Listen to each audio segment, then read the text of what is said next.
Gold, trusted gold buyers. మీరు తాకట్టు పెట్టిన బంగారాన్ని విడిపించి ఈ రోజు ఉన్న మార్కెట్ ధరకు కొనబడను. నమస్తే, నేను Kavitha. Welcome to I dream news. Uma మహేశ్వరులు, సీతారాములు, లక్ష్మీ నరసింహులు ఇలా అమ్మవార్లకి అగ్రస్థానం ఇచ్చాం మనం. ఇక పరమేశ్వరుడైతే పార్వతీదేవికి తన దేహంలో సగ భాగాన్ని కూడా కేటాయించి అర్ధనారీశ్వరుడయ్యారు. ఈ పుణ్యభూమిని భరతమాతగా కూడా మనం కొలుస్తూ ఉంటాం. అయితే అందులోనే మహిళల్ని కేవలం దేవతలుగా మాత్రమే చూస్తున్నామా, మనుషులుగా ఎందుకు చూడలేకపోతున్నారు? ఈ మధ్యకాలంలో జరిగినటువంటి పరిస్థితులన్నింటినీ ఎలా చూడాలి? మనతో పాటుగా ఉన్నారు బ్రహ్మశ్రీ బంగారే శర్మ గారు. బంగారే శర్మ గారు, నమస్కారం అండి. నమస్తే అమ్మా. సో బంగారే శర్మ గారు, ఇప్పుడు మనం అర్ధనారీశ్వరుడు గురించి మాట్లాడుకున్నాము, ఉమామహేశ్వరుడు అంటున్నాము, సీతారాముడు అంటున్నాము. వీటన్నిట్లలో అమ్మవారికి అగ్రస్థానం ఉంది. అందులో మనం ఈరోజు జరుపుకుంటోంది అంతర్జాతీయ మహిళా దినోత్సవం. భారతదేశానికి సంబంధించి మనం మాట్లాడుకుంటే మన దేశంలో కూడా భరతమాతగా మనం కొలవడం అనేది ఒక పుణ్యస్త్రీగా మనం చూస్తూ ఉంటాం. అలాంటి దేశంలో ఈరోజు మనం మాట్లాడుకోవాల్సినటువంటి పరిస్థితి, మహిళల్ని దేవతలుగా చూస్తున్నాం, మనుషులుగా గుర్తించలేకపోతున్నామా? ఎందుకని ఇలాంటి అఘాయిత్యాలు జరుగుతున్నాయి? ప్రస్తుతం ఉన్నటువంటి దేశ కాలమాన పరిస్థితుల దృష్ట్యా శివరాత్రి రోజు మహిళా దినోత్సవం, ఈ రెండింటిని లింక్ చేస్తూ మాట్లాడుకుంటే సో అర్ధనారీశ్వర రూపం ఏం చెప్తుంది? ఈ అమ్మవార్లను అగ్రస్థానం ఇచ్చినటువంటి దేవుళ్ళు ఏం చెప్తున్నారు? ఎలా మనం అర్థం చేసుకోవాలి? చాలా మంచి ప్రశ్న అమ్మా. ఇది చాలా లోతుగా ఆలోచించాల్సినటువంటి అంశం కూడా. భారతదేశ ఔచిత్యాన్ని చెప్పారు. వాణి హిరణ్యగర్భాభ్యాం నమః. శచీ పురంధరులుగా మనం కొలుస్తాం, లక్ష్మీ నారాయణులుగా మనం కొలుస్తాం, పార్వతీ పరమేశ్వరులుగా కొలుస్తాం, సీతారాములుగా. ఎక్కడ చూసినా అమ్మవారి పేరే. ఇది ఎప్పటిదాకా?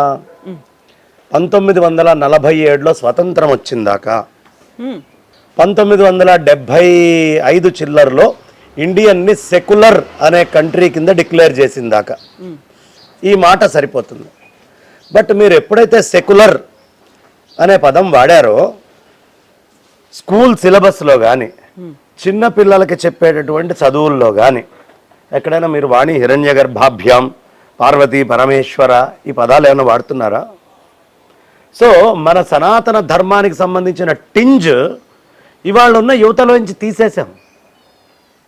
ఎక్కడా లేదు. కానీ ఏదైనా ఇష్యూ వచ్చినప్పుడు ఇంత గొప్ప భరతమాత, ఇంత గొప్ప భరత భూమి, ఇవన్నీ మనం చెప్తాం. అదంతా గతం విషయం ప్రస్తుతం మాట్లాడుకుంటున్నాం సమస్యని. కానీ ఈ భారతదేశము సెక్యులర్ అనే పదానికి అర్థం ఏంటమ్మా? ధర్మ నిరపేక్షిత. ధర్మము అనేటటువంటిది మాకు ఏది లేదు ఈ భారతదేశానికి. అంతేగా సెక్యులర్ అర్థం. మతానికి ధర్మం అని పేరు పెట్టారు. మాది ఏ ధర్మము లేనటువంటి సామ్రాజ్యం, ఎవరి ధర్మాన్ని వాళ్ళు ఆచరించుకోవచ్చు. అయితే ధర్మం అనేది ఒక లేకపోవడం, సెక్యులర్ అనే పదాన్ని జోడించడం వల్ల ఈ వచ్చినటువంటి సంస్కృతి సంప్రదాయాలు, లేకుంటే కొన్ని కట్టుబాట్లు అంటారో, లేకుంటే ఆ ఆలోచన అనేది స్పృహ పోయింది అనుకున్నప్పుడు రక్షణ కల్పించాల్సిన అవసరం అయితే ఉంటుంది కదా. అప్పుడు మనం కాన్స్టిట్యూషన్కి వెళ్ళాలి. ఇవాళ ఉన్నటువంటి స్కూల్స్లో ఉన్న పాఠ్యాంశాలు, పాఠాలు, ఈ నైతిక విలువలన్నీ కూడా పిల్లలకు ఎందుకు నేర్పించలేకపోతున్నాయి? మనం ఆలోచించాల్సింది. ఇవాళ మీరు నైతిక విలువలకు సంబంధించిన పాఠాలు ఏవి కూడా పుస్తకాల్లో పెట్టట్లేదు, ఎక్కడా లేదు. ఒక వివాహ వ్యవస్థ మీద ఏమన్నా క్లారిటీ ఉందా బుక్స్లో కానీ, ఎక్కడైనా మీ పోర్షన్స్లో? ఇవాళ ఉన్నటువంటి స్కూల్ ఆర్ కాలేజ్ పోర్షన్స్లో వివాహ వ్యవస్థ గురించి ఏమైనా మాట్లాడారా? లేదు. పుట్టినప్పటి నుంచి స్త్రీని ఎలా చూడాలి, స్త్రీని చూడాల్సినటువంటి విధానం ఇది అని ఎక్కడైనా మీరు బుక్స్లో తీసుకొచ్చి చూపించి పెట్టారా? స్త్రీని ఓ దేవతగా గౌరవించాలి. పోని ఇటు నుంచి ఏమన్నా తల్లిదండ్రులు తీసుకొని వెళ్ళి, నాన్న ఈ పురాణ ప్రవచనాలు విను, ఇవి విను అని అన్న నేర్పిస్తున్నారా? కాబట్టి ధర్మము నుంచి సమాజాన్ని అన్ని విధాలా మనం దూరం చేస్తున్నాం.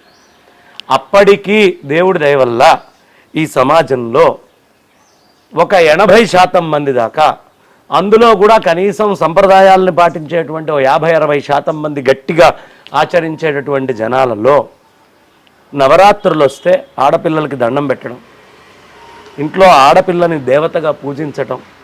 ఇంకొక రహస్యం ఏంటంటే, కార్తీక మాసంలో మనందరికీ తెలిసిన సంప్రదాయం ఒకటే, కానీ ఉత్తరాదిలో సంప్రదాయం ఉంది.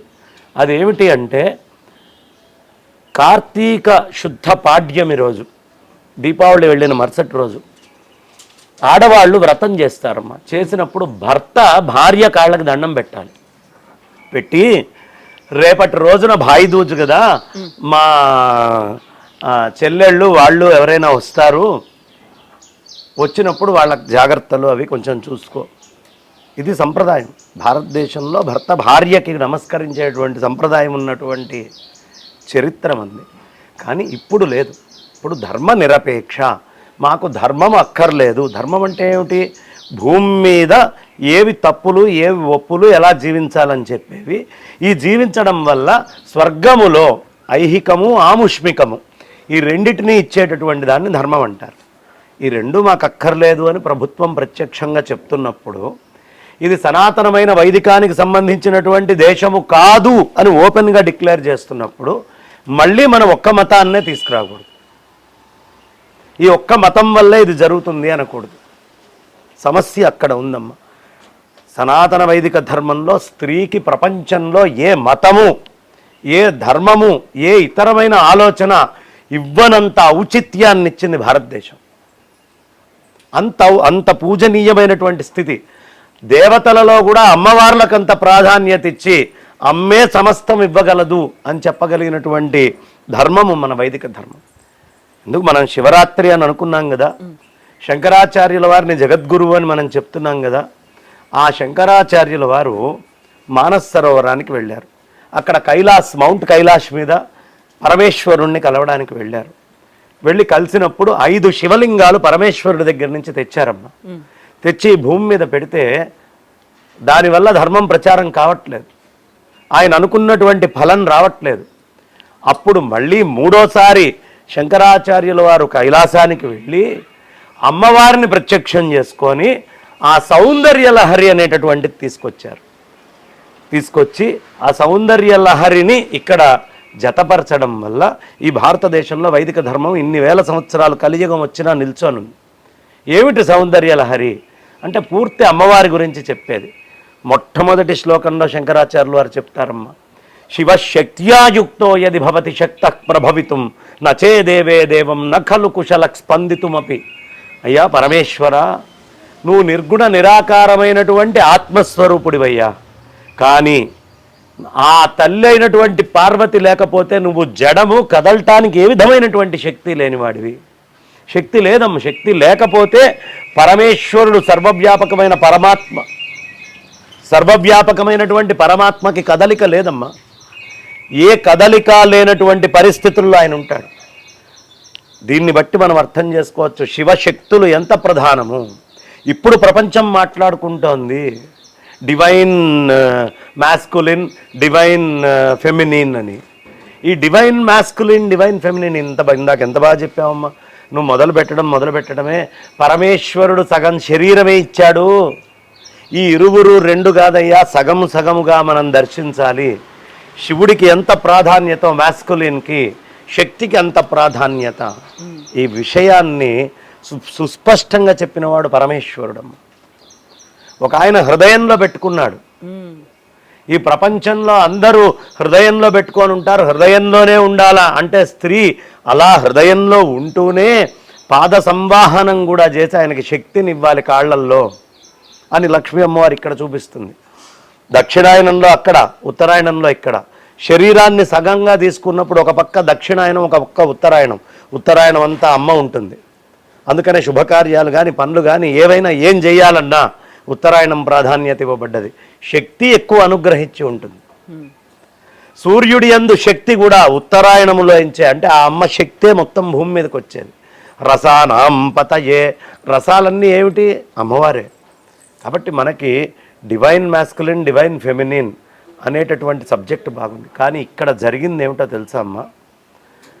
జార్ఖండ్లో జరిగినటువంటి ఘటన ఒళ్ళు కొవ్వెక్కి చిన్నప్పటి నుంచి కుటుంబాల్లో అన్ని చోట్ల ధర్మాన్ని సక్రమంగా చెప్పక ఏది ఎలా ఆచరించాలనే విషయాన్ని సక్రమంగా దాన్ని విస్తారమయ్యేట్టు అర్థం కాకుండా చేయడం వల్ల స్త్రీ అనేటటువంటిది ఒక క్రీడా వస్తువు అనేటటువంటి భావన కలిగిన మూర్ఖులు, వాళ్ళకి ఇంకేం లేదు, క్రైమ్ తప్ప పాపం ఇందాక నువ్వు చెప్పినప్పుడే నేను చూశాను. ఆ క్రైమ్ అనేటటువంటిది ఆమె ఎవరైతే క్రైమ్కి గురైందో ఆమె చెప్పింది. ఇందులో క్రిమినల్స్నే చూడండి తప్ప ప్రజలందరినీ, దేశాన్ని, ఓ ప్రాంతాన్ని ఇంక్లూడ్ చేయొద్దు అని. ఆ స్థితి ఎందుకు వచ్చింది అంటే క్రిమినల్ మెంటాలిటీస్ పెరుగుతున్నాయమ్మా. పెరగడానికి కారణం ధర్మం లేదు. పూర్వం ఊళ్ళల్లో ధర్మాలు ఉండేవి, అవి చెప్తూ ఉండేవారు ప్రతి గుళ్ళో, ప్రతి ప్రాంతంలో, ప్రతి ప్రదేశంలో. ఇప్పుడు ధర్మాలు ఎక్కడున్నాయి? వినేవాడు ఎక్కడున్నాడు? ధర్మాన్ని వినడం నుంచి దూరమయ్యాం. అదే ఈ సమస్య మొత్తానికి కారణము. అత్యంత కఠినంగా కాన్స్టిట్యూషన్లో వాళ్ళని ఊరేసేదాకా శిక్షించాలి. అప్పుడు కొత్తగా ఆ పొరపాటు చేయాలంటే కనీసం సాధ్యమైనంత మటుకు భయం అనేది ఉంటుంది. రాజ్యాంగం సమాన హక్కులు కలిగించింది. అందరూ ఇక్కడ మానవత్వంతో పాటుగా మహిళలు కావచ్చు, పురుషులు కావచ్చు, లేకపోతే చిన్నపిల్లలు, వృద్ధులు అందరికీ ఈక్వల్ రైట్స్ ఉంటాయి అనుకున్నప్పుడు అది దుర్వినియోగం అవుతుందా? లేకుంటే మీరు చెప్పినట్టుగా కఠినమైనటువంటి శిక్షలు అమలు కావట్లేదా? ఆర్ఎల్స్ మనం స్టార్టింగ్లో మాట్లాడుకున్నట్టుగా ధర్మం అనేది ఇప్పుడు మీరు సెక్యులర్ అనే పదం చేర్చడం వల్లే వచ్చినటువంటి అఘాయిత్యాలు, లేకపోతే వచ్చినటువంటి పరిణామాలు అనుకోవాలి. దానివల్ల ఏమవుతుంది? పాఠాలు చెప్పలేకపోతున్నారు కదా. స్కూల్లో రామాయణం చెప్పగలుగుతున్నారా? ఏమో రామాయణ పాఠాలు ఉన్నాయా స్కూల్స్లో? భాగవతం ఉందా? భారతం ఉందా? లేవు కదా.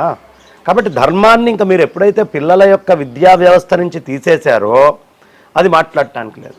ఇంకొక విషయం ఏమిటి అంటే సెక్యులర్ అనేటటువంటి పదాన్ని మనం ఎప్పుడైతే చేర్చామో, పాఠ్యాంశాల నుంచి వీటన్నిటినీ దూరం చేశామో, అప్పుడు ఈ మేధ, హిందుత్వానికి సంబంధించినటువంటి మేధ, మీరు చెప్పండి అమ్మా, ఇవాళ పిల్లల్లో, ఇవాళ ఉన్న యూత్లో ఎంతమందికి రామాయణం తెలుసమ్మా?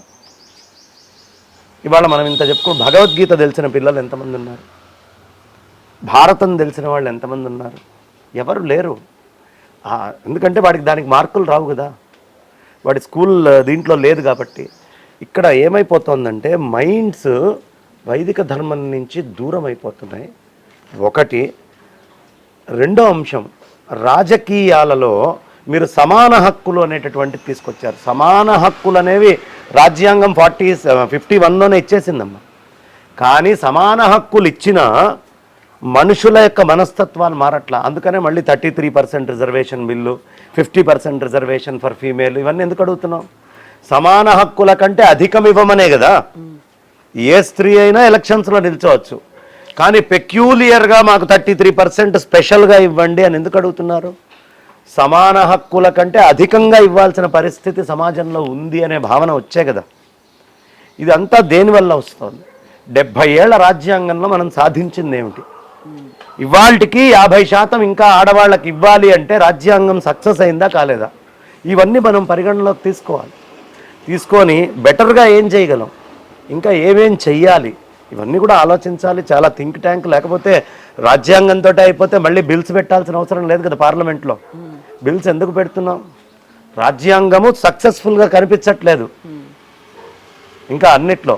అయితే ఇక్కడే ప్రధానంగా వాళ్ళకి మానవ విలువలు, అంటే మనకి ఈ సమాజంలో ఎలా ఉండాలి, లేకుంటే సాటి మనుషుల పట్ల ఎలా ఉండాలి అనేది నేర్పించడంతో పాటుగా మహిళలకి ఎలా గుర్తించాలి, వాళ్ళకి ఇవ్వాల్సినటువంటి స్థానంకి సంబంధించి వీటన్నిటి గురించి కూడా మాట్లాడుకోవాలి. అది కేవలం మన ధర్మంలోనే ఉంటుందా, లేకుంటే మన చుట్టూ ఉన్నటువంటి సమాజానికి చట్టాలు ఇవన్నీ రూపొందించడం వల్ల ఉంటుందంటారా? అమ్మా, ఇప్పుడు నేను ఒకటి చెప్తాను.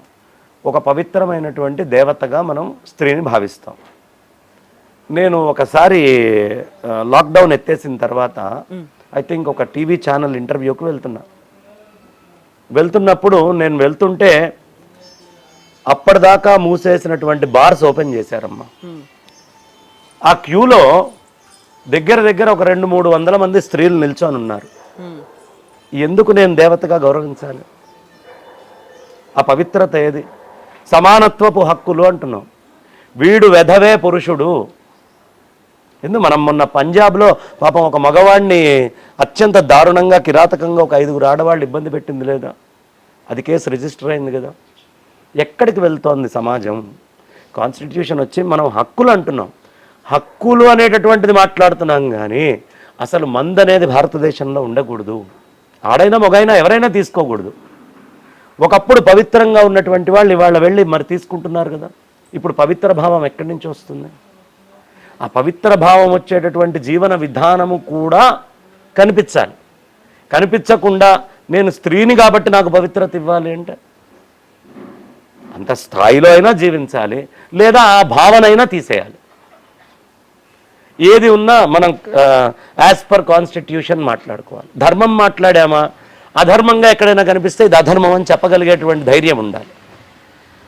కాబట్టి రెండు సమన్వయం చేసుకోవాల్సిన అవసరం ఉంది. వాళ్ళ పబ్బులకు వెళ్ళండి, బార్లకు వెళ్ళండి, బయట ప్రపంచం ఎట్లా నడుస్తోంది, ఎంత దారుణమైన ఇదిలో ఉంది. మరి అలా ఉన్నప్పుడు అందరూ అలా ఉంటే అలాంటి భావన పూర్తిగా ఉండాలని కోరుకోవడంలో తప్పులేదమ్మా. అలా లేదు సమాజం. మనము ఎక్కడో ఒక్క యాంగిల్లోనే చూస్తున్నాం, రెండో యాంగిల్, రెండో కోణాన్ని ఆవిష్కరించట్లేదు. ఈ కోణాన్ని కూడా చర్చ చేసుకోవాలి. ఎక్కడ పొరపాట్లు జరుగుతున్నాయి, ఎందుకు స్త్రీలు ఒకప్పుడు ఇంత రేట్లో ఉండేవాళ్ళు ఇవాళ ఇంత రేట్లో మద్యం తాగేవాళ్ళు అయ్యారు, ఇంత రేట్లో సిగరెట్లు తాగేవాళ్ళు అయ్యారు, ఇంత రేట్లో విలువలకి, ఇంట్లో కుటుంబాలకు అవసరమైనటువంటి పనులకి ప్రాధాన్యత ఇవ్వట్లేదు. ఈ రేషియో కాన్స్టిట్యూషన్ వచ్చిన తర్వాత మనం చేస్తున్నటువంటి పనుల్లో ఎక్కడైనా మార్పు వల్ల పెరిగిందా? బాధ్యతారాహిత్యంగా స్త్రీలు లేరా? పురుషులు బాధ్యతారాహిత్యంగా ఉన్నారు. తిట్టండి, పనిష్ చేయండి, వాడు వెధవాని ఒప్పుకుంటున్నాం కాబట్టే కదా, స్త్రీ ఎక్కువ పవిత్రంగా ఉంటుందనే భావం వల్లే కదా మనం స్త్రీని ఇలా గౌరవించాలి, అలా గౌరవించాలనుకుంటున్నాం. హ్యూమెన్గా మాట్లాడితే పోతారు అన్నట్టు సేమ్, ఇద్దరు ఒకటే హ్యూమెన్గా మాట్లాడితే. కానీ స్త్రీ కొంచెం అధికమైన పవిత్రతతోటి ఉంటుంది అనే భావనతోటే కదా స్త్రీని ఎక్కువ గౌరవించాలని కోరుకుంటుంది. ఆ పవిత్రతలో ఎక్కడ లోపం వస్తుంది, ఇది కూడా తెలుసుకోవాల్సిన విషయమే. దీన్ని ఎలా మనం రిపేర్ చేసుకోవాలి, సమాజంలో మళ్ళీ రివైవ్ చేసుకొని వెనక్కి ఎలా వెళ్ళాలి. మంచి ఎప్పుడైనా సరే ఎక్కడ ఉన్నా గ్రహించాలమ్మా, చెడు ఎక్కడ ఉన్నా చర్చకు చేసుకొని దాన్ని ఎలా మార్చుకోవాలో తెలియాలి. అప్పుడే డిసీజ్ నుంచి దూరం అవుతుంది. గౌరవించి తీరాలి ఎవరికైనా. ఇంకొకళ్ళ మీద వేరే ఇతరత్రం మాట్లాడటానికి హక్కు లేదు. ఇతరుల మీద వాళ్ళ యొక్క అనుమతి లేకుండా ఏ పని చెయ్యడానికి ఎవరికీ హక్కు లేదు. ఇవి హక్కుల దాకానే, ధర్మం ఇక్కడ తీసుకురావడానికి వీల్లేదు. ధర్మం వేరే చెప్తుంది, హక్కులు వేరే చెప్తున్నాయి. ఈ రెండు సమన్వయం కావట్లా. కాబట్టి మనం ఏం చేస్తున్నాం, ధర్మం విషయానికి వచ్చేటప్పుడేమో హక్కుల్ని పక్కన పెట్టి దీన్ని తీసుకొచ్చి ఆపాదిస్తున్నాం, హక్కుల విషయానికి వచ్చేటప్పటికి ధర్మాన్ని పక్కన పెట్టి వేరేగా మాట్లాడుతున్నాం. అసలు రెండు నాలుకల ధోరణి ఉన్నంత దాకా సమాజం అభివృద్ధి కాదు. ఆ చిన్న లోతుపాట్లన్నీ ఇవాళ లీగల్గా, లాలో కానీ అన్నీ మాట్లాడుకోవాల్సిన అవసరం ఉంది. ధర్మము ఎక్కడ ఉంది లాలో? ధర్మం లేదు. న్యాయము, చట్టం ఉంది. ధర్మము అనేటటువంటి దాన్ని ఎలా మళ్ళీ ఇంబైబ్ చేసి జనాల్లో పెట్టాలో తెలియాలి. అది మిస్ అవుతుంది. ఇప్పుడు అర్ధనారీశ్వర రూపం అనేది చెప్తోంది ఏంటి అసలు, దాంట్లో ఉన్నటువంటి తత్వం? నాయనా, నీ ఇంటికి అన్నీ వదిలిపెట్టి ఒక స్త్రీ వచ్చింది. నిన్నటి దాకా నువ్వు వేరు, ఆవిడ వేరు. ఆవిడ మెళ్ళలో నువ్వు మంగళసూత్రం కట్టావు. కట్టేటప్పుడు మంత్రం చెప్పావు, మాంగళ్యం తంతునానేనా మమ జీవన హేతున. నేను బతికున్నాను అంటే గుర్తేమిటో తెలుసా? ఆవిడ మెళ్ళలో ఉన్న మంగళసూత్రం అనే పదం నువ్వు వాడుతున్నావు. అంటే నీ బతుకుకి గుర్తేమిటి? ఆవిడే. ఆవిడ లేకపోతే ఒక యజ్ఞానికి పనికిరావు, ఒక వ్రతానికి పనికిరావు. స్త్రీ లేకుండా ఏ ధర్మ కార్యక్రమం చేయడానికి పురుషుడు పనికిరాడు. వాడి నిత్యమైన సంధ్యావందనం మిగతావేవో చేయొచ్చు, కానీ భార్య లేకుండా ఏ దానాలు కానీ, ఏ ఇతరమైన వ్యవహారాలు కానీ ఏవీ చేయడానికి పురుషుడికి హక్కు లేదు. పురుషుడు లేకుండా స్త్రీ చేయొచ్చు. అంటే ధర్మేచ అర్థేచ కామేచ నా అతిచరామి, ఈమెను దాటి నేను ధర్మ అర్థ కామాల్లో వ్యవహరించను ప్రతిజ్ఞ చేయిస్తోంది వేదం నీతోటి. ధర్మము ఆచరించాలా వద్దా? అర్థ వ్యవహారం, నువ్వు ఎంత డబ్బు బయట సంపాదించినా అది గుమ్మము బయట ఉన్నంత దాకా నీది. ఒక్కసారి నీ ఇంట్లో గుమ్మం లోపలికి వెళ్తే ఆ ధనం మీద నీకు అధికారం లేదు, అది భార్యదని చెప్పారు. ధర్మశాస్త్రం చెప్పిన మాట. ఇన్ని గొప్పవైనటువంటి మాటలు చెప్పబడ్డాయమ్మ, ఇంత గొప్పగా చెప్పబడ్డది. ఇప్పుడు ఏమిటి, నేను జీవించి ఉన్నాను అని చెప్పడానికి గుర్తెవరు? నేను కట్టిన మంగళసూత్రం, ఆ భార్య. 3 ముళ్ళు, అవునా? ఈ 3 ముళ్ళు, ఇప్పుడు ఆ 3 ముళ్ళు వేసిన క్షణము నుంచి ఆ మంగళసూత్రం ఉందంటే నేను బతికున్నా. ఆ మంగళసూత్రం తీస్తే ఆమెకేం నష్టం లేదు. మంగళసూత్రం పోతే స్త్రీకి ఏ నష్టము లేదండి. వీడి చావు బతుకులకి అది గుర్తు. వీడు చచ్చున్నాడా బతికున్నాడా అనేది ఆ మంగళసూత్రం నిర్ణయిస్తుంది. స్త్రీ తీసేస్తే స్త్రీకి వచ్చిన నష్టం ఏమీ లేదు. వీడు మృతుడితోటి సమానం. ఆవిడ తీసి వాడు మా ఆయన చల్లగా ఉండాలని ఫ్రిడ్జ్లో పెట్టినా, వీడికే గుర్తు. మమ జీవన హేతున మాంగళ్యం తంతున ఎక్కడ కడుతున్నా? కంఠే బధ్నామి సుభగే, మెడలో కడుతున్నాయే. ఇక్కడ కట్టచ్చుగా, అరిచేతికో, లేకపోతే ఇక్కడో కాళ్ళకో మోకాళ్ళకో నడుముకో ఎక్కడో కట్టచ్చు కదా. అది మెడకే ఎందుకు కట్టాలి అంటే, మనకి జ్ఞానేంద్రియాలు 5 ఉన్నాయి పైన. ఏమేమిటమ్మా? కళ్ళు, ముక్కు గంధం చూసేది, వాసన, చెవులు శబ్దం వినేది, నాలుక రుచి చూసేది, ఈ చర్మము కింద నుంచి పైదాకా ఉంటుంది. ఒక్క జ్ఞానేంద్రియము పైనుంచి కిందకి దిగుతోంది. ఈ జ్ఞానేంద్రియాన్ని పైనుంచి కిందకి కనెక్ట్ చేసే పార్ట్ ఈ కంఠం. ఇక కర్మేంద్రియాలు 5, కాళ్ళు 2, చేతులు గమనాగమనాలు, ఉపస్థాపాయు మలమూత్రాలు చేసేవి కాకుండా వాక్కు. ఈ వాక్కు ఎక్కడ ఉంది? ఇక్కడ ఉంది. వాక్కుకి మూలమేది? మూలాధారం. నాభి కింద నుంచి వాక్కు మొదలవుతుంది. కానీ ఈ కర్మేంద్రియం అంతా వ్యక్తమయ్యేటటువంటిది ఇక్కడి నుంచి, జ్ఞానేంద్రియాల దగ్గర నుంచి. అంటే కర్మేంద్రియాల్లో ఒకటి కింద నుంచి పైకి వెళ్ళింది, జ్ఞానేంద్రియాల్లో పైనుంచి కిందకు వచ్చింది. ఈ రెండింటినీ కలిపేది కంఠం. ఇది లేకపోతే మాట రాదు. అర్థమైందమ్మా? కాబట్టి ఈ భాగము ఏం చెప్తుంది అంటే, భార్య కర్మేంద్రియ సమూహం అయితే భర్త జ్ఞానేంద్రియ సమూహం. ఈ రెండు ధర్మము అనేటటువంటి ఒక బుద్ధికి మనసుకి కట్టుబడి ఉన్నాయి. అవి అవి అవి ఈ రెండింటినీ గ్రహిస్తాయి. ఈ బుద్ధి చెప్తేనే ఈ చెయ్యి లేచేది, ఈ నోరు మాట్లాడేది, కన్ను చూసేది. ఈ జ్ఞానేంద్రియాలు కర్మేంద్రియాలు రెండింటినీ కంఠం ఎలా కలుపుతోందో, భార్యాభర్తలు అనేటటువంటి సంబంధం కూడా నిన్నటిదాకా వేరే వేరేగా ఉన్నారు. ఈ కంఠం అలా కలపాలి. అర్థమైందమ్మా? కంఠే బధ్నామి సుభగే మమ జీవన హేతున అని చెప్పేశారు కదా. నేను 100 ఏళ్ళు జీవించి ఉండాలి, నువ్వు 100 ఏళ్ళు జీవించి ఉండాలి, కలిసి ధర్మ అర్థ కామాలని ఈ భూమి మీద నడపాలి. ఇప్పుడు చెప్పమ్మా, ఈ రెండైతే నడపగలరా, ఒకటైతే నడపగలరా? ఒకటే కావాలి. భార్య మాట భర్త వినాలా, భర్త మాట భార్య వినాలా? ఇది ప్రశ్న. భార్య మాట భర్త విన్నా పర్లేదు, భర్త మాట భార్య విన్నా పర్లేదు.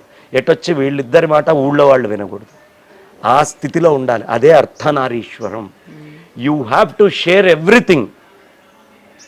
నీ దగ్గర ఉన్న స్ట్రెంగ్స్ 50% ఆమె దగ్గర ఉండాలి, ఆమె దగ్గర ఉన్న స్ట్రెంగ్స్ 50% నీ దగ్గర ఉండాలి. మీరిద్దరి స్ట్రెంగ్స్ కలిపి ఒకటిగా కనిపించాలి ప్రపంచానికి. రెండుగా మీరు ఎప్పుడూ కనిపించకూడదు. రెండుగా మీరు ఏ క్షణం కనిపిస్తారో సమాజం ఎక్స్ప్లాయిట్ చేయటం స్టార్ట్ చేస్తుంది. భర్త నుంచి ఏహ్యభావం కలిగి భార్య పక్కకి వెళ్ళినా సమాజం ఎక్స్ప్లాయిట్ చేస్తుంది. భార్య నుంచి ఏహ్యభావం కలిగి భర్త బయటికి వెళ్ళినా సమాజం ఎక్స్ప్లాయిట్ చేస్తుంది. అయితే అర్ధనారీశ్వర రూపం ధర్మం గురించి చెప్తుంది, లేకుంటే హక్కుల గురించి చెప్తుంది, బాధ్యత గురించి చెప్తుంది. ఇవన్నీ అనుకున్నప్పుడు మనం ముందు మాట్లాడుకున్నట్టుగా మహిళల్ని దేవతలుగా చూస్తున్నాం. ఎక్కడైతే దేవతలుగా పూజింపబడతారో అని అనుకుంటున్నాం అక్కడ, కానీ మనుషులుగా గుర్తించట్లేదా? ఎత్ర నార్యస్తు పూజ్యంతే తత్ర దేవతాః రమంతే. అక్కడ తత్ర రమంతే దేవతాః, దేవతలు రమిస్తారు అని చెప్పారు, ఆనందిస్తారట. స్త్రీని ఎక్కడ పూజిస్తారో అక్కడ దేవతలు రమిస్తారు, ఆనందిస్తారు. ఇది ధర్మశాస్త్రం చెప్పింది. స్త్రీని పూజించటము అనేటటువంటిది, ఆ పూజించేటటువంటి స్థాయిలో స్త్రీ ఆ గౌరవాన్ని కాపాడుకోవడం ఒకటి. పురుషులకు కూడా చిన్నప్పటి నుంచి స్త్రీ చాలా గొప్ప శక్తి అమ్మ, ఎనర్జీ. ఒక మగవాడు ఒక కోణంలో ఒకవైపు ఆలోచిస్తూ ఉండే సమయంలో ఒక స్త్రీ 8 కోణాల్లో విభిన్నంగా ఆలోచిస్తుంది. అన్ని పనులు టకటకటక చక్కబెట్టగలదు. ఇన్ని తెలివితేటలు సాఫ్ట్వేర్లో పురుషుడికి ఉండవు. పురుషుడు ఏకాగ్రంగా వెళ్తూ ఉంటాడు. అంటే ఒక ప్రత్యేకమైనటువంటి శక్తి ఉంది. పురుషుడిలో లేనటువంటి మాహాత్మ్యము స్త్రీకి ఉంది అని వేదం చెప్తుంది. చంద్రుడి యొక్క కళలు, గంధర్వుడి యొక్క కళలు, అగ్ని యొక్క తత్వము ప్రత్యేకము స్త్రీ గ్రహించుకొని వస్తుంది. ఇది స్త్రీకి ఉన్నటువంటి ప్రత్యేకత. కాబట్టి ఇలాంటి ప్రత్యేకతలన్నీ ఉండడం వల్ల ఆ ప్రత్యేకతలన్నింటినీ గుర్తించినటువంటి వేదము స్త్రీని శక్తి స్వరూపంగా చెప్పింది. శక్తి అంటే ఏంటమ్మా? పురుషుడికి ఉంటుంది ఎక్కువ శక్తి, అవునా? ఇద్దరు బలాబలంగా నిల్చుంటే కాస్త మగవాడు బలంగా కనిపిస్తాడు ఎక్కువ మటుకు. కొంతమంది ఉంటారు, ప్రత్యేకం ఎక్సెప్షన్ కాదనను, కానీ ఎక్కువ మటుకు పురుషులు మాస్కులిన్ అనే పదం వాడటానికి కూడా బలం ఎక్కువ ఉంటుందండి. మరి స్త్రీని శక్తి స్వరూపం అంటే ఏమిటి? శక్తి పురుషుడిలో కదా ఎక్కువ ఉంది అంటే వీడి శక్తి అయినటువంటి హార్డ్వేర్ కంటే గొప్పదైనటువంటి సాఫ్ట్వేర్ శక్తి ఎక్కువ ఉన్నది స్త్రీలో అని గుర్తించింది వేదం. ఆధారం అక్కడే ఉంది, అక్కడే కనిపిస్తోంది కదా. శక్తి స్వరూపం అంటే పురుషుణ్ణి చూపించాలి, వీడే బలాఢ్యంగా ఉన్నాడు కాబట్టి. కానీ వేదము శక్తి అనేది బాడీలో ఉండే శక్తిని శక్తిగా చెప్పలేదు, అంతకంటే బియాండ్గా ఉండేటటువంటి శక్తిని వేదం గ్రహించింది. అందుకని స్త్రీని శక్తి స్వరూపం, ఎనర్జీకి కోర్, ఎనర్జీకి పాయింట్గా చూపించింది.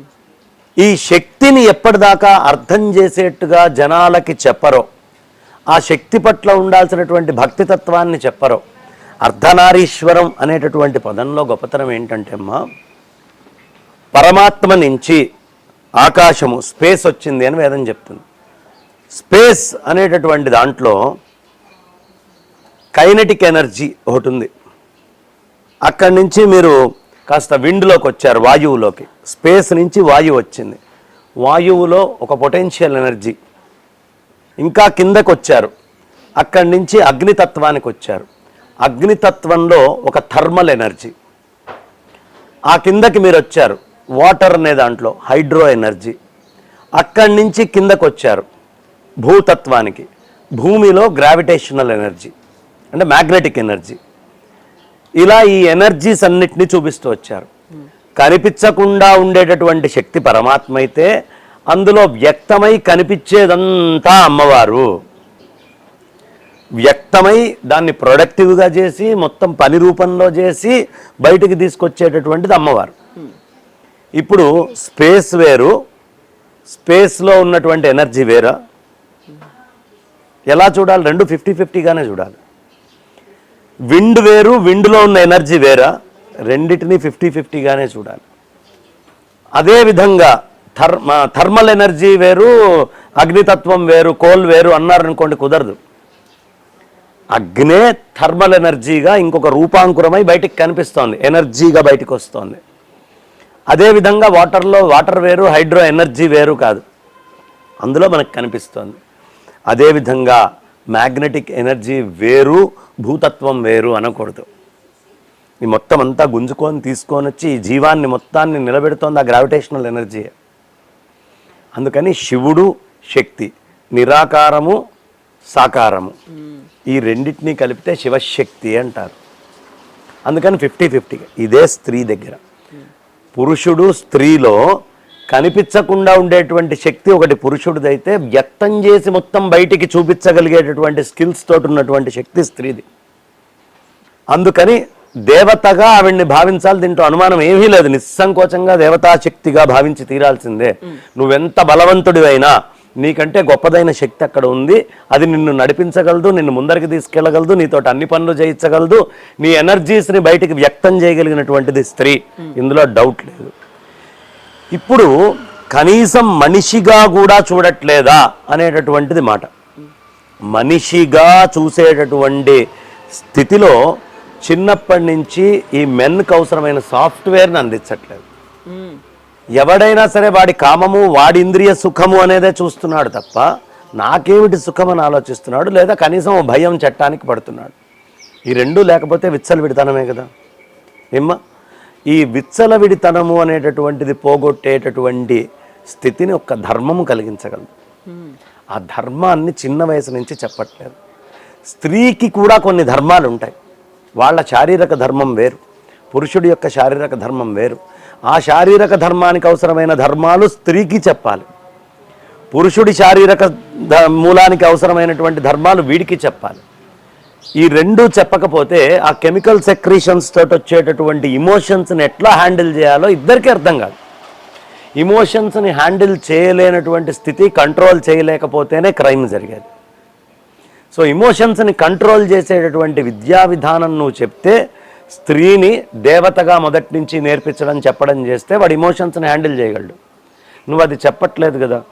చెప్పనప్పుడు స్త్రీకి తన యొక్క బాధ్యత తెలియట్లేదు, పురుషుడికి తెలియట్లేదు. అందుకని మనిషిలాగా కూడా చూడలేకపోతున్నారు. దీనికి మనకి చక్కగా సమర్థించుకోగలిగేట్టుగా బిహేవియర్ కొంతమందిది రాంగ్గా కూడా ఉంటుంది. పురుషుల యొక్క బిహేవియర్ రాంగ్ ఎలా ఉందో స్త్రీలలో కూడా రాంగ్ బిహేవియర్ ఉన్న వాళ్ళు వస్తున్నారు. అందుకని గౌరవాలు పోతున్నాయమ్మా. ఇది మళ్ళీ నిజంగా కూడా మనం ఎన్నిసార్లు చెప్పినా నేను మళ్ళీ రిపీట్ చేస్తున్నాను. సమాజంలో ఇది ల్యాకింగ్. ఇంటలెక్ట్స్, పెద్దవాళ్ళు, స్త్రీలు, పురుషులు, మేధావులు అందరూ కూర్చొని ఒక సమగ్రమైనటువంటి ఇంకా బెటర్ సమాజం క్రియేట్ చేయడానికి ఏ ధర్మాలు చెప్పాలో ఆ ధర్మాలన్నీ కూడా చిన్న వయసు నుంచి నేర్పించాలి. అది పూర్వం నేర్పిస్తూ ఉండేవాళ్ళు. మోరల్ వాల్యూస్ని మనకి పూర్వం నేర్పిస్తూ ఉండేవాళ్ళు. బై బర్త్ జీన్స్లో అవి నేర్పించేవాళ్ళు. నేర్పించినంత మాత్రాన క్రైమ్ లేదా అంటే ఉంది, కానీ percentage of crime is less. Percentage of crime is less. ఇందాక నువ్వు నన్ను అడిగావు, అప్పుడు అడిగినప్పుడు ఏమడిగావమ్మా నన్ను? బంగ్లాదేశ్లో, పాకిస్తాన్లో, మళ్ళీ అదంతా కూడా వీళ్ళు తిరిగి వచ్చారు, ఆఫ్ఘనిస్తాన్లో అంతా తిరిగి వచ్చారు, అక్కడేం జరగలేదు అని. స్పానిష్ జంట అక్కడంతా సేఫ్ గా ఉన్నారు. ఇక్కడికి వచ్చిన తర్వాత, భారతదేశానికి వచ్చిన తర్వాత, దేశాన్ని చూడాలనుకున్న తర్వాత, ఇక్కడ సందర్శించాలి వివిధ ప్రాంతాలను అనుకున్న తర్వాతే వాళ్ళకు ఒక చేదు అనుభవం ఎదురైంది. అది జీవితాంతం ఉండిపోతుందమ్మా. అయితే ఇక్కడ ఒక చిన్న రహస్యం మనం తెలుసుకోవాల్సింది. ఈ ఘటన భారతదేశం అంతా వాళ్ళేం డైరెక్ట్గా జార్ఖండ్కి వచ్చి జార్ఖండ్లో కూర్చోలేదు. భారతదేశంలో కూడా చాలా ప్రాంతాల్లో తిరిగారు. తిరిగినా అన్ని చోట్ల ఇది జరగలేదు. ఇక్కడ క్రైమ్ జరిగింది, అది క్రిమినల్ చేసేది. ఇప్పుడు బంగ్లాదేశ్లో జరగట్లేదా? రోజు ఇలాంటి క్రైమ్స్ కొన్ని వేలు జరుగుతాయి. పాకిస్తాన్లో జరగట్లేదా? క్రైమ్స్ జరుగుతున్నాయి. అన్ఫార్చునేట్లీ విదేశీయుల మీద జరిగింది కాబట్టి ఇది హైలైట్ అయింది. దీనికి అవసరమైనటువంటి గౌరవము, దానికి అవసరమైన కథలు, స్థితులు చిన్నప్పటి నుంచి చెబుతూ గనక మనం వెళ్తే ఈ క్రైమ్ రేట్ తగ్గుతుందమ్మా. క్రైమ్ రేట్ తగ్గడానికి మెంటల్గా అవసరమైనటువంటి శిక్షణ చిన్నప్పటి నుంచి మగవాళ్ళకి ఆడవాళ్ళకి ఇవ్వకపోవడమే మేజర్ కారణం. అర్థమైందా? సో లీగల్గా ఇన్ని 100 కోట్ల మంది బతుకుతున్నా ఒక 7 దగ్గర ఇది జరిగింది. ఇలాంటి 7 అనేక ప్రదేశాల్లో ఉంటారు. వాళ్ళని చిన్నప్పటి నుంచి ఎలా తర్ఫీజ్ ఇవ్వాలి, ఎంత స్థాయిలో శిక్షలు ఉంటాయనే భయాన్ని ఎలా కలిగించాలి, ఇవన్నీ కూడా చాలా ఆలోచించి ముందరికి అడుగులు వేయాలి. చేస్తున్నారు ఎప్పటికప్పుడు. ఉన్నటువంటి నిర్భయ చట్టాలు పుట్టుకొచ్చినాయంటే ఎందుకు పుట్టుకొచ్చినాయమ్మా? To control the crime. కానీ సరిపోవట్లేదు.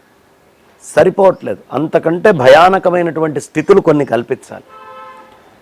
భయము అనేటటువంటిది లీగల్ సిస్టంలో భయం తగ్గిపోతుంది. ఎవడు ఏం చేసినా నేను బయటపడగలను అనే స్థితి వచ్చేస్తోంది. ఆ బయటపడగలను అనే స్థితి నుంచి వాడు బయటపడాలి. అప్పటిదాకా ఇవి జరుగుతూనే ఉంటాయి. లా చాలా పవర్ఫుల్ అనేది ఉండాలి. కేసులు 10 ఏళ్ళు, 20 ఏళ్ళు, 15 ఏళ్ళు, 30 ఏళ్ళు గడిస్తే భయం ఎక్కడ ఉంటుందమ్మా?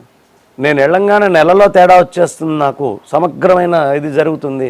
అవన్నీ ప్లాన్ చేయాలి. ఎలా ముందరికి వెళ్ళాలి, ఇంకా ఎలా మనం కాన్స్టిట్యూషన్ని బలంగా ఎగ్జిక్యూట్ చేయాలి. కాన్స్టిట్యూషన్లో దోషం లేదు, కానీ దాన్ని వాడుకోవడంలో జనాలు తప్పు చేస్తున్నారు. ఈ వాడుకుండేటువంటి స్థితి నుంచి కూడా తప్పించుకుండే చట్టాలని సక్రమంగా తీసుకురావాలి. అది ప్రధానం. సో మిగతా దేవుళ్ళ కంటే కూడా ప్రత్యేకంగా విశిష్టంగా కనిపించేది అర్ధనారీశ్వర రూపం. అంతర్జాతీయ మహిళా దినోత్సవం కూడా అదే రోజు వచ్చింది కాబట్టి అర్ధనారీశ్వర రూపం నుంచి మహిళలు నేర్చుకోవాల్సింది, పురుషులు నేర్చుకోవాల్సింది ఏంటి? దాంట్లో ఉన్నటువంటి తత్వం అంటారా, పరమార్థం అంటారా, లేకుంటే అది చెప్పేది అసలు ఏంటి? అసలు ఏం బోధిస్తోంది? ఒకటి, ముందు మహాశివరాత్రి శుభాకాంక్షలు. ఇది ఐ డ్రీమ్ ప్రేక్షకులందరికీ కూడా ఇంత మంచి కార్యక్రమం. అదేవిధంగా మహిళా దినోత్సవ శుభాకాంక్షలు. మహిళా దిన ఉత్సవము అనేటటువంటిది కేవలం గుర్తుకి సంవత్సరానికి ఒకరోజు చేసుకుండేది.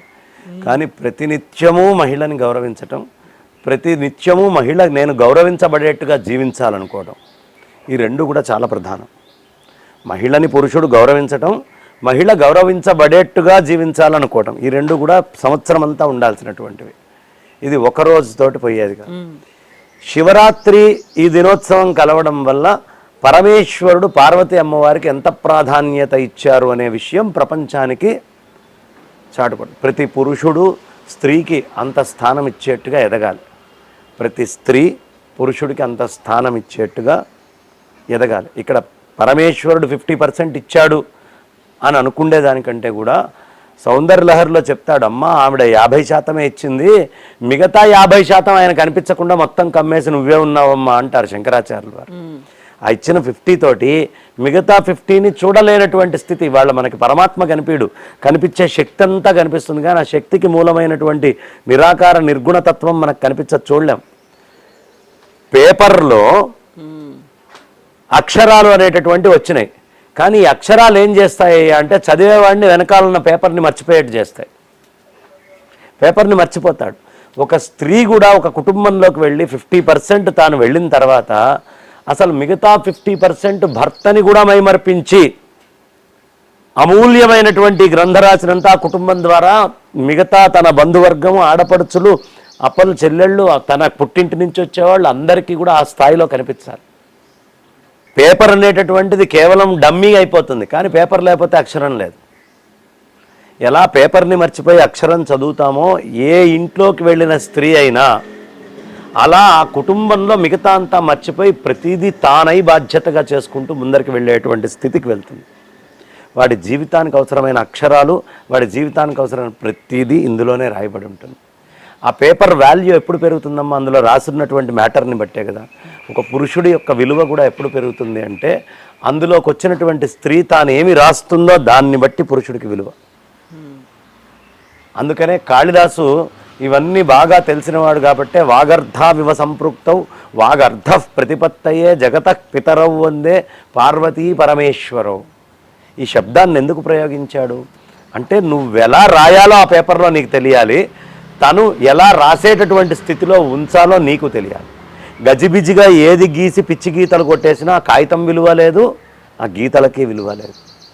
అవన్నీ బ్రహ్మాండమైన అక్షరాలుగా ఉండాలి. ఇది నేర్చుకోవాల్సింది. అర్ధనారీశ్వర తత్వంలోంచి ఆయన నోట్లోంచి వచ్చింది అక్షరం. ఆ అక్షరములో ఉండేటువంటి శక్తి మొత్తం అమ్మ. అదే వాగర్ధావివ సంపృక్తవు. శబ్దము అర్థము ఎలా ఉంటాయో అలా అర్థయుక్తమైనటువంటి జీవితం ఈ ఇద్దరు నేర్చుకోవాలి. తనని అర్థవంతంగా నేను ఎలా మార్చాలి, ఆ అర్థవంతమైనటువంటి శబ్దానికి అవసరమైన శక్తిని నేను ఈవిడికి ఎలా చేర్చాలి, ఈ రెండే అర్ధనారీశ్వర తత్వంలోంచి ఈ మహాశివరాత్రి నాడు తెలుసుకోవాలి. పార్వతీ అమ్మవారు అసలు శివరాత్రి రావడానికి కారణం చెప్తానమ్మా. పార్వతీ అమ్మవారు ఊరికినే ఆటగా ఒకసారి ఆడుకుందాము అని పరమేశ్వరుడి కళ్ళు రెండు ఇలా కప్పేసి మూసేసిందట. ఆ చైతన్యము యొక్క నేత్ర దృష్టిని ఎప్పుడైతే మూసేసిందో అప్పుడు ఈ బ్రహ్మాండం అంతా కూడా విలవిల్లాడిపోయింది, అంధకార బంధురం అయిపోయిందట. అయ్యేటప్పటికి పరమేశ్వరుడు ఒక్కసారి తీసి ఎంత పని చేసావు పార్వతి, ఒక్క క్షణం నువ్వు ఆపావు, కానీ ఈ కాస్త సమయము ప్రజలకు ఎంత ఇబ్బందో ఎంత సమయమో తెలుసా, అంత అంధకార బంధురం అయిపోయింది అంటే అప్పుడు ఆయన కోపంగా పరుషంగా మాట్లాడతాడు పరమేశ్వరుడు పార్వతీ అమ్మవారిని. నువ్వు కేవలం ఆట కోసం చేసినా ఇది చాలా నష్టమైందని. కోపం వచ్చి అమ్మవారు వెళ్ళిపోతుంది. వెళ్ళి ఆ తపస్సు నేను ఎంత పొరపాటు చేశానో, అనవసరంగా పరమేశ్వరుడి నుంచి వచ్చా అని తపస్సు చేస్తుంది. చేసినప్పుడు పరమేశ్వరుడు ప్రత్యక్షమై అర్ధభాగం ఇచ్చి మళ్ళీ సృష్టిలో ఈ విధమైనటువంటి ఇబ్బంది లేకుండా చేసి ఎవడు ఈ శివరాత్రి మేలుకొని పార్వతీ అమ్మవారిలాగా ఈశ్వర పూజ చేస్తాడో వాడి లోపల ఎప్పుడు అంధకార బంధురము అజ్ఞానం అనేది ఉండదు, జ్ఞాన చైతన్యమే వాడి యందు ఉండి వాడు నా స్వరూపుడవుతాడు అనే వరం ఇచ్చాడు. అందుకని శివరాత్రి జాగరణ మెలకువతోటి ఎందుకు ఉండాలయ్యా అంటే ఇదే ప్రధానమైనటువంటి కారణం. అందుకోసం భార్య భర్త ఇంద్రియ జ్ఞానేంద్రియ కర్మేంద్రియాలుగా గుర్తుంచుకొని, ధర్మం అనేది బుద్ధి మనస్సుగా గుర్తుంచుకొని ఈ ఇద్దరిని కంఠభాగం కలుపుతుంది, ఎలా కలుపుతుందో అలా కలిసాం పెళ్ళి అనే దాని ద్వారా అని తెలుసుకొని ఇద్దరూ ఆ ధర్మాన్ని గుర్తుంచుకుంటూ చేసేటువంటి కార్యక్రమాలు ఈ పార్వతీ పరమేశ్వరుల నుంచి నేర్చుకోవాలి. ఇంత శక్తివంతుడైన పరమేశ్వరుడు చిప్పబట్టుకొని అమ్మ ముందు భిక్షాటన చేస్తాడు. అంత శక్తి కలిగినటువంటి పార్వతి పరమేశ్వరుణ్ణి నిత్యము ఆరాధిస్తుంది. ఎవరు ఎక్కువ తక్కువ లేదు ఇందులో. ఈ రెండూ కలిస్తేనే జీవనయానం అవుతుంది అని చూపించేది పార్వతీ పరమేశ్వర్ అవతారం. అది అక్కడ అది అర్థం చేసుకోవాలి. అది ప్రధానమైనటువంటిది. మ్యూచువల్ అండర్స్టాండింగ్ ఉండాలి. రాసేటటువంటిది స్త్రీ, రాయడానికి ఆధారమైనటువంటి వాడు పురుషుడు. ఈ రెండు తెలుసుకొని ఆ రచనని జాగ్రత్తగా చేసుకుంటూ వెళ్ళటమే సంసారం. అందుకనే ఆయన్ని చెప్పేటప్పుడు కూడా మనకి చాలా అద్భుతమైనటువంటి శ్లోకం ఉంటుంది. కర్పూర గౌరం. ఎంత తెల్లగా ఉంటాడమ్మా పరమేశ్వరుడు, చాలా అందంగా కనిపిస్తాడు. అలా తెల్లగా ఉండేటటువంటి ఆ కర్పూర గౌర రూపుడైనటువంటి పరమేశ్వరుడు సంసార సారము కూడా అయి ఉన్నాడు అంటారు. సంసార సారం ఏమిటి? కర్పూరము గౌరము ఈ రెండు కూడా శివశక్తులే. భవం భవానీ సమేతం నమామి. భవం భవాని, ఈ బయట కనిపించేది మొత్తము భవాని, ఆమెతోటి సమేతుడై తాను నిర్గుండై ఉన్నటువంటి ఆ పరమేశ్వరుడికి నేను నమస్కరిస్తున్నాను అని చెప్పేటటువంటి శ్లోకం. ఈ రెండు ఎక్కడ ఉండాలి? హృదయం వసంతం, సదా వసంతం ఎక్కడ? హృదయారవిందం. ఈ హృదయములో ఎప్పుడు వాళ్ళు సదా వసంతం అట్లా నివసిస్తూ ఉండాలి అని అద్భుతమైనటువంటి శ్లోకం. ఎలా ఉండాలయ్యా అన్నప్పుడు సంసారంలో ఒక గొప్పతనం ఉందమ్మా. ఈ కంఠములోనే మనకి ఇద్దరిని కలిపేటటువంటి ఇంద్రియాలు ఉన్నాయన్నారు. ఈ ప్రపంచంలో వచ్చే విషం మొత్తము ఎక్కడ దాచిపెట్టుకోవాలి? బయటపడకూడదు, లోపల ఉండకూడదు. సంసారంలో నుంచి ఎప్పుడు విషం వస్తుందమ్మా, కష్టాలు చాలా వస్తాయి. పార్వతి అమ్మవారి అనుమతి తీసుకున్నాడు. ఏమంటావు పార్వతి, విషం దాగమంటున్నాడు. విష్ణుమూర్తి వచ్చి దేవతలందరూ అభ్యర్థిస్తున్నారు, తీసుకోండి నాథా అని చెప్పింది. తీసుకున్నటువంటిది ఎక్కడ పెట్టుకున్నారు? పార్వతీ పరమేశ్వరులు ఇద్దరు కర్మేంద్రియ జ్ఞానేంద్రియ సమూహంలో దాచిపెట్టుకున్నారు. ఒక్క పరమేశ్వరుడే గరళకంఠుడు ఈ మొత్తం మోస్తున్నాడనేది తప్పు. మంగళసూత్రంబునెంత మదినమ్మెనో సర్వమంగళ అంటారు. ఆ వచ్చేటటువంటి గరళాన్ని ఇద్దరు కంఠంలో దాచిపెట్టుకోవాలి. చాలా కష్టాలు వస్తాయి సంసారంలో, అది ఎలా దాచిపెట్టుకోవాలో తెలియాలి. బిడ్డలకు అమృతాన్ని ఎట్లా పంచాలో తెలియాలి. ఇది పార్వతీ పరమేశ్వరుల యొక్క రూపం నుంచి మనం నేర్చుకోవాల్సింది. అందుకనే భుజగేంద్రహారం, ఇక్కడ ఏమేసుకున్నారు? కంఠం దగ్గర పామును పెట్టుకున్నారు. సంసారం అనేటటువంటిది ఎప్పుడూ విషయుక్తమై కంఠం దగ్గర ఉంటుంది. దాన్ని కూడా హారంగా భరించు. వచ్చే నాకు కష్టం వచ్చింది, నా మొగుడు ఈ మాట అన్నాడు అని పెళ్ళాం కోపం తెచ్చుకొని వెళ్ళిపోకూడదు. పెళ్ళాం ఈ మాట అంది అని మొగుడు కోపం తెచ్చుకొని వెళ్ళిపోకూడదు. ఈ ఇద్దరు అర్థం చేసుకుంటేనే సమన్వయం. ఆ భుజగేంద్ర హారం ఉండాలి. దానికి ధర్మం ఎవరు అంటే గురువులు, పరమాత్మ. ఎప్పుడూ గురువుల దగ్గరికి వెళ్ళి తెలుసుకుంటూ ఉండాలి. చైతన్య స్వరూపులైనటువంటి గురువులను ఎప్పుడు ఆశ్రయించాలి. అప్పుడు వాళ్ళు ఆ చైతన్యాన్ని అందజేస్తారు. భుజగేంద్రహారం అనే శబ్దం వాడటానికి అదే అమ్మ కారణం. ఆ భుజగం ఎప్పుడూ సంసారంలో ఉంటుంది. వచ్చింది కదా అని దాన్ని తీసుకోవడం ఎలా, దాన్ని ఎదిరించడం, ముందరికి వెళ్ళటం ఎలా అనేది తెలుసుకోవాలి. ఈ వచ్చిన ఇబ్బందిని ఇద్దరు కలిసి ఎలా క్రాస్ చేయాలి. సంసారంలో వచ్చేటటువంటి తాపాలని గుర్తుంచుకోవాలి, అమృతాన్ని పంచాలి. మొత్తము మన మీద ఆధారపడ్డ ప్రమదగణాలు ఇవన్నీ కూడా అదే కైలాసంలో ఉన్నాయి. జాగ్రత్తగా ఉండాలి. పుట్టింటితోటి ఎంత ఉండాలి, అత్తగారింటితోటి ఎంత ఉండాలి. ఏ పుట్టింటితోటి సంబంధం ఉన్నా, అత్తగారింటితోటి సంబంధం ఉన్నా మీ ఇద్దరే కలిసి ఉండాలి. దాని అర్థం వాళ్ళందరినీ వదిలేయమని కాదు. ఆ బాధ్యతల్ని తీసుకుంటూ, ఇప్పుడు భార్యాభర్తలు పిల్లల్ని బాధ్యతగా ఎలా తీసుకున్నారో తల్లిదండ్రుల్ని కూడా అలాగే బాధ్యతగా తీసుకోవాలి. అన్నదమ్ముల్ని, వదినల్ని, బావల్ని, బావమరుదుల్ని అందరినీ కూడా, కుటుంబం అంటే అందరూ కలిసి ఉంటేనేమ్మా. ఇలా బాధ్యతాయుతంగా మనము ఉండాలి, వాళ్ళు ఉండాలి. అప్పుడు సంసారంలో ఉండేటటువంటి ఆ సారాన్ని పొందుతాము అనే విషయాన్ని పార్వతీ పరమేశ్వరులు ఇరువురు మనకు చూపిస్తున్నారు. అది ఆడవాళ్ళైనా మగవాళ్ళైనా అందులో నుంచి నేర్చుకోవాల్సినటువంటి అర్ధనారీశ్వర తత్వంలో నుంచి నేర్చుకోవాల్సినటువంటిది. అది పురుషుడి యొక్క రోల్ ఏమిటి, స్త్రీ యొక్క రోల్ ఏమిటి, ఆ రోల్స్ని కరెక్ట్గా చేసినప్పుడు ఎప్పుడూ సంసారంలో గొడవలు రావమ్మా. రోల్లోంచి ఏ ఒక్కళ్ళు స్కిప్ అయిపోయినా సంసారం పాడైపోతుంది. దీంతో పాటుగా శివశక్తులు అన్నాము, లేకుంటే ప్రకృతి పురుషుడు అన్నాడు, మధ్యలో ఉన్నటువంటి ఇంటర్లింక్ లాగే మీరు చెప్పినట్టుగా సొసైటీ కూడా లింక్ అయి ఉంటుంది, అందులోనే ఉంటుంది. వాళ్ళని అలా పార్వతీ పరమేశ్వరులాగా దర్శించగలగాలి మనం. అలా దర్శించేట్టు వాళ్ళు ఉండాలి. అప్పుడు సంసారం అనేది అడుగులు ముందరికి బాగా వేస్తుంది. సమాజం కూడా అలాగే ఉంటుంది. అంతే అమ్మా. ధన్యవాదాలండి బంగారేశ్వరమ్మ గారు. మళ్ళీ మనం మాట్లాడుకుందాం ఇంకో రోజు. విశిష్టత గురించి, ప్రాముఖ్యతల గురించి మనం మాట్లాడుకోవాల్సినటువంటి అవసరం కూడా. తప్పకుండా అమ్మా.